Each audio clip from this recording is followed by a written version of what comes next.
Assalamualaikum warahmatullahi wabarakatuh. Nama saya Dimas Setia Pratama. Saya dari kelas 3A dengan NPM 2023 43501765. Kali ini saya akan membahas mengenai tugas statistika dasar di pertemuan 15, yaitu membahas kisi-kisi untuk UAS. Nah, untuk nomor yang pertama itu soalnya adalah seorang mahasiswa teknik informatika melakukan penelitian mengidentifikasi apakah terdapat hubungan antara jumlah proyek yang diselesaikan oleh seorang pengembang per bulan dengan tingkat kepuasan klien terhadap produk yang dikembangkan. Nah, berdasarkan dari data yang dikumpulkan dari 8 pengembang sebagai berikut. Eh, Jumlah proyek per bulan itu didefinisikan sebagai X dan tingkat kepuasan klien itu didefinisikan sebagai Y. Untuk detailnya sebagai berikut. Jumlah data ini ada 8. Untuk pertanyaannya yang pertama itu mengenai koefisien korelasi R antara jumlah proyek per bulan dan tingkat kepuasan klien. Yang kedua itu berdasarkan nilai korelasi R, jelaskan apakah terdapat hubungan antara jumlah proyek per bulan dengan tingkat kepuasan klien. Jika ada, jelaskan apa hubungan positif ataupun negatif. Uh, untuk mencari jawaban dari soal tersebut, uh, dibutuhkan beberapa langkah-langkah. Karena itu membutuhkan hipotesis yang digunakan. Untuk kali ini, hipotesis yang digunakan adalah uji satu pihak, yaitu pihak kanan atau positif. Nah, yang pertama itu 0 sama dengan P kurang dari sama dengan 0 dan satu P lebih dari. Untuk kriteria pengujiannya sendiri, terima H0 jika T itu kurang dari sama dengan T table dan tolak H0 jika T itu lebih dari T table. Untuk tabel uji penolongnya ada seperti berikut. Disajikan nilai X, Y dengan total X-nya 112 dan total Y-nya adalah 665.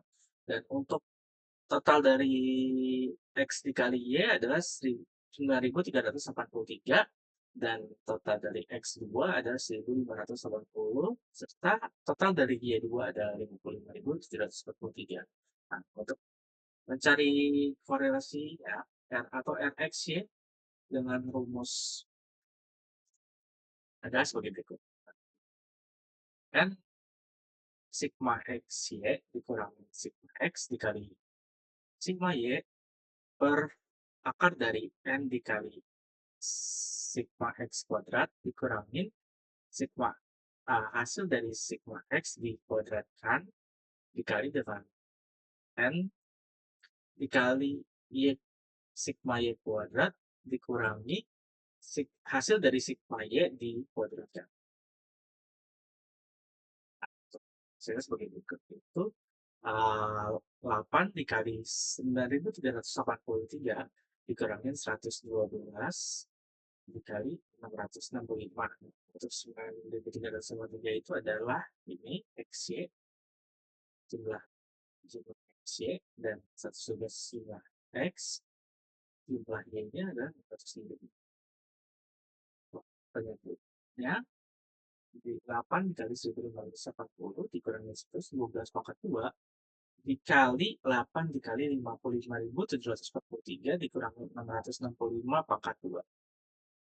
Hasilnya adalah 584 per 597,51 dan hasil RX-nya adalah 0,98. Karena N ini total datanya itu 8, ini termasuk dengan kategori N kecil. Maka untuk mencari rumus T-nya adalah R dikalikan akar N dikurang 2 per akar dari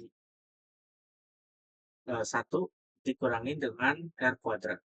Yang dimana hasilnya, yang dimana jadinya 0,98 dikali dengan akar dari 8 kurang 2 per akar dari 1 kurang 0,98 pangkat 2. Ya, hasilnya nanti jadi 12,06. Oke, baik lagi pertanyaannya.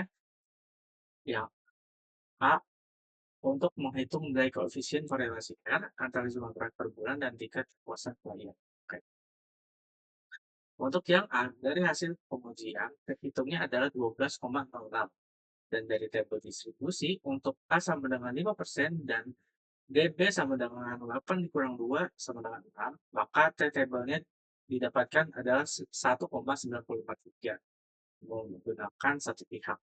Nah, yang B yaitu berdasarkan nilai korelasi R, jelaskan apakah terdapat hubungan antara jumlah proyek per bulan dengan tingkat kepuasan klien. Oke, kesimpulannya, karena terhitung lebih dari T-table, maka HO itu ditolak. Maka tidak ada hubungan korelasi antara jumlah proyek dengan tingkat kepuasan dari klien. Sekian dari nomor satunya. Lanjut untuk nomor dua, yaitu seorang peneliti ingin mengetahui apakah ada perbedaan signifikan dalam kinerja dua algoritma pencarian yang berbeda, algoritma A dan algoritma B. Dalam mencari solusi untuk suatu masalah optimasi. Untuk menguji ini, peneliti tersebut mengumpulkan data waktu eksekusi dalam detik dari masing-masing algoritma. Berikut adalah data yang dikumpulkan. Ini adalah data dari algoritma B dan data dari algoritma C.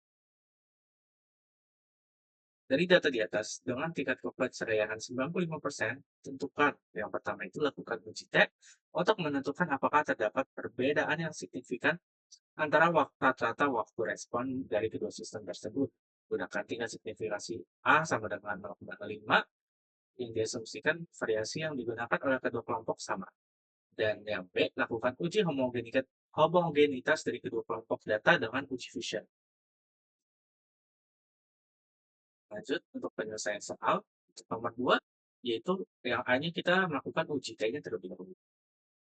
Kita di sini menentukan A-nya itu tadi 5%. Terus hipotesis yang diuji sendiri adalah HO sama dengan U1 kurang dari U2, terdapat perbedaan yang dimana terdapat perbedaan kinerja algo. Nah, untuk H1-nya adalah U1 lebih dari U2, maka tidak terdapat perbedaan kinerja dari algoritma tersebut. Untuk yang ketiga, langkah ketiga dengan menentukan kriteria pengujian. Jika L hitung kurang dari L table, maka terima AO dan tolak H1. Dan jika L hitung lebih dari L table, maka tolak H0 dan terima H1. Berikut adalah tabel uji penolongnya. Di sini saya harus mendapatkan XA, terus XAI dikurang XA absen, serta XAI dikurangin XA absen di pangkat 2. Ini untuk data algoritma B, yaitu saya menggunakannya A, dan untuk algoritma C itu XB. Berikut XB, lalu masuk ke langkah 5 dengan cara menghitung rata-ratanya. X bar XA bar sama dengan sigma XA dibagi dengan NA sama dengan hasil dari XA itu kan 216 dibagi banyak datanya itu adalah 12. 216 per 12 sama dengan hasilnya 18. Untuk XB bar sama dengan sigma B dibagi dengan N. Itu banyaknya jumlah data dari XB atau algoritma C dibagi dengan jumlah data dari algoritma C ini. Karena jumlah data yang sama yaitu 12, jadinya 224 dibagi 12 yang dimana hasilnya 18,7. Oke. Untuk langkah ke-6 yaitu hitung varians sendiri. Hitung varians untuk yang pertama SA part 2-nya adalah dalam menghitung sigma XAI dikurang XA aksen pangkat 2 per NA kurang 1. Dan di sini sudah kita lihat untuk hasil jumlahnya yaitu 68. Dan kita langsung taruh 68 NA dikurang 1. Untuk N-nya adalah 12. 12 dikurang 1 sama dengan 11. Nah, untuk hasilnya adalah 6,18. Untuk varians yang B, SB2 sama dengan sigma XBI dikurang XB aksen pangkat 2 per NB1. Di sini sudah ditulis juga 164,67 dibagi dengan 11 sama dengan 14,97. Untuk langkah ketujuh, kita menghitung simpangan baku gabungan yang rumusnya adalah N1 dikurang 1 dikali S1 pangkat 2 plus N2 dikurang 1 dikali S2 pangkat 2 per N1 plus N2 dikurang 2 sama dengan kita masukkan tadi N1-nya adalah 12, 12 dikurang 1 jadi 11 langsung dikali dengan S12. S12 itu sama dengan SAB. Nah, bisa kita ambil di sini 6,18 ditambahkan dengan N2 min 1 sama aja 11 dikali dengan S2,2 yaitu SB2 bisa disebut di sini dia itu 14,97 per N1 plus N2 dikurang 2. 12 ditambah 12 dikurang 2 yaitu 22. Nah, ini hasilnya akan dari 332,67 per 22. Ya, hasilnya nanti adalah 3,25. Yang ke-8, menentukan T hitungnya dengan cara T sama dengan X bar 1, X1 bar dikurangin X2 bar. Ini mutlak, jadi hasilnya sudah pasti positif. Per SGAB dikali dengan akar dari 1 per N1 plus 1 per N2. Nah, kita masukkan untuk X1 barnya adalah 118, maaf, 18 dikurangin dengan 18,7 di sini. Oke. Per 3,25 yaitu SGAB-nya dikali dengan akar dari 1 per N1-nya 12 tambah 1 per N2-nya 12. Hasilnya adalah 0,67 per 1,33. Nah, ya hasil akhirnya adalah 0,5. Untuk T-table-nya sendiri dengan A 5% dan DB N1 plus N2 min 2 sama dengan 12 tambah 12 kurang 2 yaitu 22, maka T-table-nya dapat di 2,074. Dengan kesimpulannya yaitu jadi HO diterima maka terdapat perbedaan kinerja. Untuk penentuan T-table-nya bisa dilihat dari pertemuan 12 bagian bawah sini.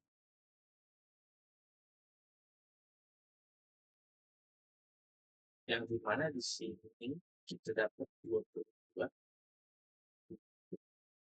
depan ujinya itu 0,5 kita dapat 2,074. Kita ambil yang rutine test. Oke, lanjut ke yang B yaitu melakukan uji homogenitas.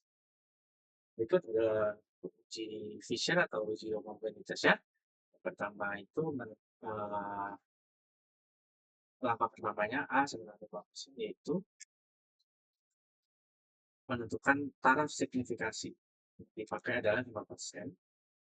Yang kedua itu menentukan hipotesisnya 01,42 sama dengan 02 atau varian 1 sama dengan varian 2 bisa disebut sebagai data homogen. Jika varian 01 pangkat 2 tidak sama dengan 02,2 atau varian 1 tidak sama dengan varian 2, maka data tidak bisa disebut dengan tidak homogen. Untuk yang langkah ketiganya, yaitu menghitung varian kelompok. Karena sebelumnya kita sudah melakukan tabel penolong di atas. Ini bisa kita lihat untuk KI kurang XA, XA aksen pangkat 2 dengan jumlahnya juga ada di sini. Terus kita juga sudah menghitung variannya di sini. Bisa langsung saja tulis varian dari masing-masing dan datanya dari algoritma B dan C. Untuk yang SA pangkat 2 yaitu 18 dan SB pangkat 2 nya itu 14,97. Masuk ke langkah 4 yaitu menentukan nilai F hitung. F hitung dengan cara varian terbesar dibagi dengan varian terkecil. Untuk varian terbesarnya adalah 14,97 dibagi dengan 6,18 sama dengan 2,90. Masuk ke menentukan F table-nya. Maaf ini 2,40. Oke, masuk, ke langkah yang kelima yaitu menentukan F-table, yang di mana DP pembilang atau varian terbesarnya sama dengan N/B dikurang 1, yaitu 12 dikurang 1 sama dengan 11, dan DB penyebutnya NA dikurang 1, yaitu 12 kurang 1 sama dengan 11 juga. F-table-nya A sama dengan A, DB pembilang, DB penyebut sama dengan 5%, 11, 11. Bisa lihat di tabel.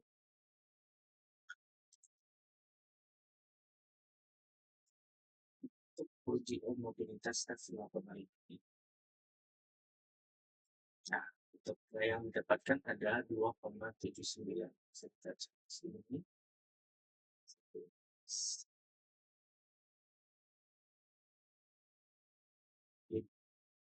Dia masuk ke bagian 12 ini. Karena dia juga ke atas ini. 2,79.